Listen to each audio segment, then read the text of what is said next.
Hello viewers, आज children day है और चिल्ड्रन डे में बच्चों को खुश करने के लिए उनका सबसे फेवरेट हम क्यों ना आज हम केक बनाएं, और वो भी बिल्कुल आसान सी घर में रहने वाली चीज़ों से।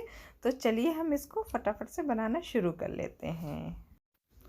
तो सबसे पहले हमें जिस भी बाउल में बनाना है या केक टिन जो भी है, हमें उसको सबसे पहले ग्रीस कर लेना है।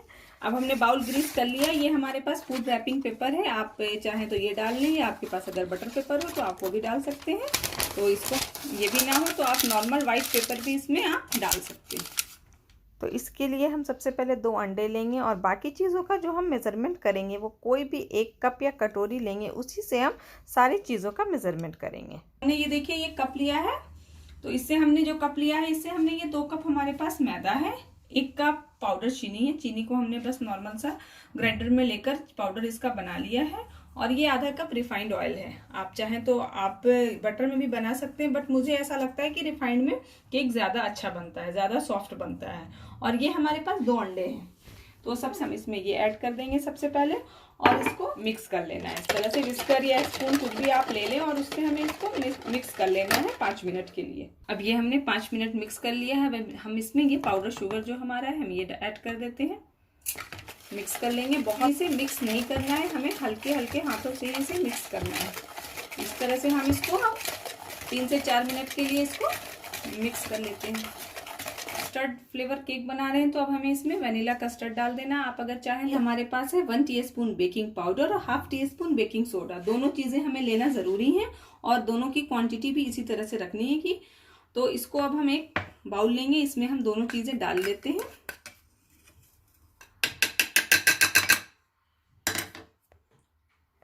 और ये हमारे पास लेमन जूस है। अब हमें इसमें ये लेमन जूस डालना है। और ये हमें ध्यान रखना है कि हमारा जो हमने प्री हीट होने के लिए भगोना रखा है वो अच्छे से प्री हीट हो जाना चाहिए, क्योंकि इसको डालने के बाद हमें बिल्कुल भी वेट नहीं करना है। फटाफट से हमें अपने केक को बेक होने के लिए रख देना है। तो पहले इसे हम अच्छे से मिक्स कर लेते हैं और इसमें अब हम ये लेमन जूस ऐड करेंगे। देखिए कितनी जल्दी फौरन ही ये एक्टिव हो गया। और अब इसको पहले अच्छे से हम इसमें मिक्स करते हैं और इसे अब हमें फटाफट से केक में डाल देना है। और केक में इसे भी हमें डालने के बाद ज़्यादा देर हमें केक में बहुत ज़्यादा हमें मिक्स नहीं करना है, बस हल्के हाथों से इतना करना है कि हर साइड ये अच्छे से मिक्स हो जाए। आपको इसको डालने के थोड़ी देर बाद ही आपको पता चल जाएगा कि केक कितना लाइट हो गया, इसका बैटर ही इतना लाइट हो जाएगा ना मिक्स करने के बाद। और फटाफट से ये जो हमारा ग्रीस किया हुआ बाउल है उसमें हमें इससे डाल देना है अच्छे से। जो हमारा प्रीहीटेड भगोना था उसमें हमने इसे उस स्टैंड के ऊपर रख दिया है, बहुत आराम से रखेंगे। और इसे अब हम ढक देंगे और ढककर हमें फ्लेम को हाई नहीं रखना है, बिल्कुल लो फ्लेम पे अब हमें इसे 1 घंटे के लिए छोड़ देना है। इसके ऊपर, इस भगोने के ऊपर हम इस तरह से कोई भारी तले की चीज हो जिसे हम इस तरह से रख देंगे। तो ये हमारे पास रोटी बेलने वाला चकला है, वो है, हमने उसके ऊपर ये रख दिया और फ्लेम को अब हमने लो कर दिया है। और 1 घंटे बाद अब हम इसे चेक करेंगे। और 1 घंटे बाद हम इसको चेक करते हैं कि हमारे केक तैयार हुए हैं या नहीं हुए हैं। इसके लिए हम टूथपिक या नाइफ कुछ भी ले लेंगे और इसके बीच में इस तरह से डालकर देखेंगे। तो अभी ये देखिए हमारा केक अभी कुक नहीं हुआ है, ये गीला है। इसको अभी हम 15 मिनट के लिए वापस से उसी तरह से ढक के हम फिर छोड़ देंगे। तो अब हम चेक कर लेते हैं, 15 मिनट हो गए, यानी कि टोटल 1.25 घंटे हो गए। इस तरह से चाकू डाल के देखेंगे। देखिए चाकू बिल्कुल क्लीन निकल गया, इसका मतलब केक हमारा तैयार हो गया। अब हम इसको भगोने से बाहर निकाल देंगे और इसको किसी कॉटन के टॉवेल से ढक के रख देंगे जब तक कि ये ठंडा हो जाए। ये आप देखिए अब हम इसको इस तरह से, ठंडा हो गया है तो हम इसको हर साइड से इस तरह से करके और हम इसे पहले निकाल लेते हैं। और एक चीज़ का आप ध्यान रखिएगा, जब केक कुक हो जाए तो हमें इसे भगोने से फौरन निकाल लेना है, वरना ये दब जाएगा।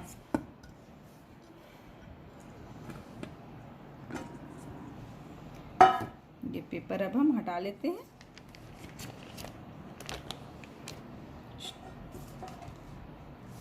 देख सकते हैं आप ये केक हमारा कितना स्पॉन्जी बना हुआ है। अब हम इसको थोड़ा सा डेकोरेट करेंगे।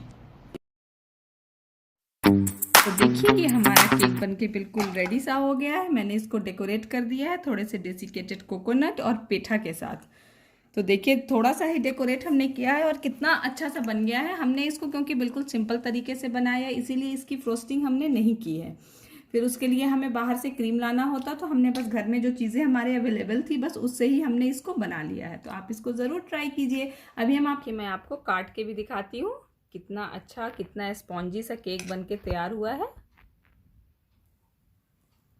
आप चाहें तो डेकोरेशन कर सकते हैं और चाहें तो कोई ज़रूरी नहीं है। हमारे पास ये चीज़ें अवेलेबल थी तो मैंने कर ली। ये आप देख सकते हैं कितना जालीदार और कितना स्पॉन्जी सा हमारा केक बनके तैयार हुआ है।